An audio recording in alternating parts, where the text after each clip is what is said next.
Hello and welcome to continuation of terraforming tutorial. This time I will be covering sea terraforming.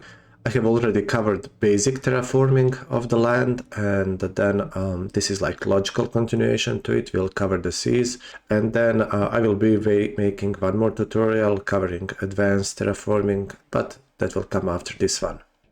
So regarding sea terraforming, here we can see kind of late mid-game terraforming that we have in our Spartan game, and you can see all along the coast these improvements, and there are actually only three. It may look like a lot on this screenshot, but there are only three different terraforming improvements that we'll be looking at. And one other thing that I want immediately to show you here, if you notice how they are placed, you will see they are all in shelves, so in a shallow part of the ocean. So that is the first thing you need to know. So they can be built only in the seas or oceans that are under 1000 meters deep. So you see these black areas, there are no improvements here. That will also kind of tells you immediately where you should place your sea bases. So you want your sea bases like this one here that can work shallow tiles, and this one here. And you don't want something like this. If you take a look here, so these bases that they replace, they cannot almost work any tiles. It's too deep. Now there is a solution for that, and it is called raised land, but we'll discuss it a bit later. It's a bit, let's say, more advanced topic. If you open one of the cities we have here, you will notice regarding these sea-based cities, it can be either sea-based or coastal based. This is actually coastal based. These cities will end up having lots of energy, lots of food, and then you can notice there will be light on minerals. And that is the main difference between these tile improvements. So let's go step by step through each of these and explain a bit how they work. The first and basic improvement that you can build is a kelp farm. It gives you food, but it actually acts like a forest. That's maybe a bit surprising. You can see here on this picture. So there are kelp farms everywhere. So what you want to do with them is like with forests, you want to build a couple of them early, and then they will spread on their own. Although if you need to build them like manually each time, it's not too much since it's only 4 turns to build. And this is the improvement that you simply want on every tile. Like there is not much to think about it. So it gives +2 food. But pretty much every tile, every sea or ocean tile gives you already 1 food. So once you place a kelp farm on it, it will end up with 3 food. And that is the reason why pretty much every coastal or sea base has lots of food. So sum it up, build these everywhere. Second thing you should be building most often is tidal harnesses. This is like a solar collector of the seas. So these generate energy by using tide. The thing with them is that they're actually quite good. They immediately give 3 energy, and if you remember from land terraforming, solar collectors will give you 1 unless you build them on mountains or hills, and they give you +1 at each 1 kilometer height of elevation, right? So it is actually quite hard to get +3 energy on the land, while you can simply easily get it on pretty much every sea tile. So when you combine just 2 of these tile improvements that we mentioned, kelp farms everywhere, and you pop up these tidal harnesses, you end up with very rich energy producer bases. So got a ton of energy, and then you build network nodes and energy banks, and you rake up these bonuses, and this is already an awesome base. It does not produce many minerals, which can be sold different ways. We'll mention that also. But for the most part, I think the major use of these sea terraforming and sea bases is to be food and energy producer. Therefore, when playing, if you are unsure, you can simply default to this setup. Now, sometimes you will also want minerals in these bases as you want production, and unless you have source of the minerals like I have here, this is borehole, you would have to turn to mining platforms, and I have 3 here. And as you can see here, they produce only 1 minerals, but that can be improved. Here you can see data links description of mining platform, and here in the description you can notice that that it can actually produce +1 or +2 minerals. But there is a catch, and the catch is that in order to gain +2, you actually need advanced ecological engineering tech. That tech is unfortunately slightly harder to get. It's a build 7 tech, which requires fusion power and environmental economics. Both of these are like mid-game later techs, and then you also need to pick up this one. But when you get that, you get +2 minerals, and that can actually get you a significant amount of minerals in these sea bases. Another thing that's a bit nasty with mining platforms is that they take 8 turns to build. That's kind of a lot. Although by this time, when you want to spam them, you may have super farmers, for example, and they do all the work double the speed, so they would build it in 4 turns. That said, this is a viable thing to build, but I think you should mostly turn to them late mid-game or late game. Note that it doesn't say here, but mining platform will reduce the food by 1. So if you look at, for example, these tiles, you can see they produce 3 food, 3 energy. But if you switch to mining platform, it's only 2 food, 1 energy. And that is because the mining platform will reduce the food. This, for example, led me to think that mining platforms are junk, but there is actually a way to fight against this, and the way you get more food if you have to build mining platforms like this is to build base facilities. Regarding sea facilities that we use to improve sea tile yields, there are 3 main facilities that we build. Here I created a simple overview so that you get like a feeling about the differences and why you should build one or the other, and then we'll look at the base a bit, how they work. So we have aqua farm, thermocline transducer and subsea trunk line, and there is a bit of difference between them and why like one is better than the other or easier to build. So aqua farms you get with progenitor psych. This is like tier 1 tech, and you tend to get these very quickly. And you can see that all kelp farms work by base generate 1 extra nutrient. Now it doesn't take genius to see that +1 food is awesome, and this is in general great improvement. The only thing that you want to reason about is that do you really need all the extra food?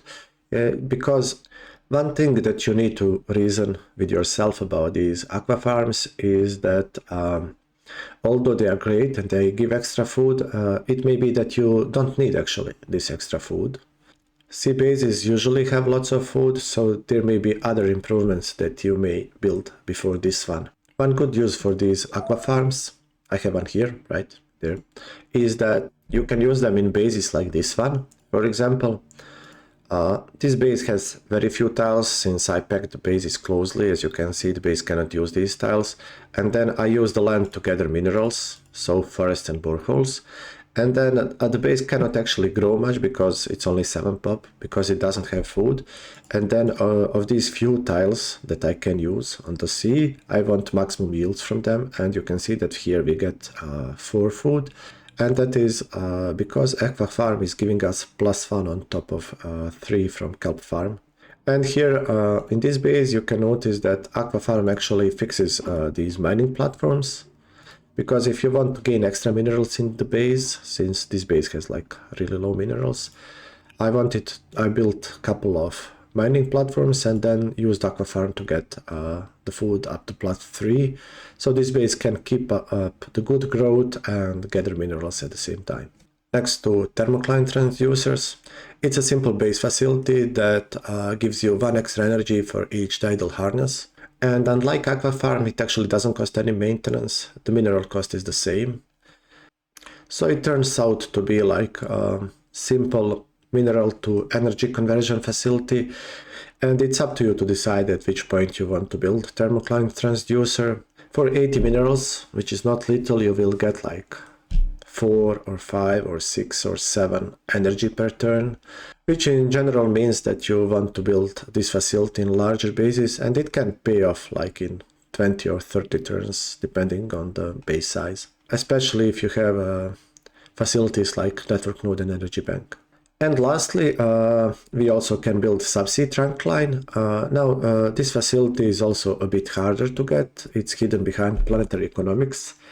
This tech usually comes up a bit later. It's not late tech, but it seems to me that in games it comes a bit later than these two. Also, as we talked about mineral platforms, they take 8 turns to build. And then if you want to improve them further, this thing actually requires 120 minerals. That's 50% more expensive than these two, which is a lot. And like quite a hefty maintenance of 4. For these reasons, I would rate this facility lower on the list of necessities, call it that way. And I would probably build it only in late game, and if you really want to make a base to be like good mineral producer like this one, it would give you 5, 6 or 7 minerals, which is obviously awesome. Regarding sea yields, there are a couple of more advanced things that are good to know. For example, there are a couple of landmarks. Here we have fossil field ridge. If you find this on the map, it's good to place cities around, and Hive did here. As you can see, I took the bases from Hive. So fossil field ridge actually gives you +1 mineral on every tile that it covers. So if you enter, for example, this base, you can see that we have a sea base that produces minerals. There is nothing here, it's ocean, I think. And here we have mineral resource below, so it's whooping 4 minerals, and this one produces 1. This is 2, there is a mineral platform. And if you switch to this base, you can see it has solar collector, but also produces 1 mineral. So this is like a great landmark that you want to settle around. Okay, so this tile, it has a sea fungus on it, that's why it produces only 1 food. Then there is a second landmark. I have actually one here. So on this map, here we have freshwater sea. Now, if you just play and don't look at it, you may not notice, but if you click on these tiles, you can actually see that this tile produces 2 food, and sea tiles produce 1 food. So freshwater sea will give you an extra food in each tile in the seas, and it is actually an awesome thing to improve. Unfortunately, I didn't know here how to improve it. Yeah, he has bases on. So the first thing I would do here is like build sea farmer and improve all these tiles. And then this is one of my other games. You can notice here that we have geothermal shallows. This is also a cool area that produces +1 energy on each tile. So you can like look at this 5 energy here. You can get, or is it +2 energy? Yeah, it seems to be +2 energy, unless the mod changed it.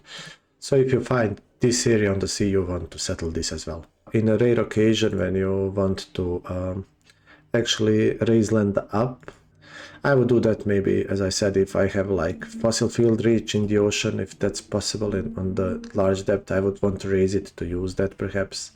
There is actually cost to it, so if you try to raise land like me here, you'll see it says it would cost 96 credits to raise this area, and then that's a ton. 100 credits is a lot, so you really don't want to raise land unless you really have to, so I think you may forget about it.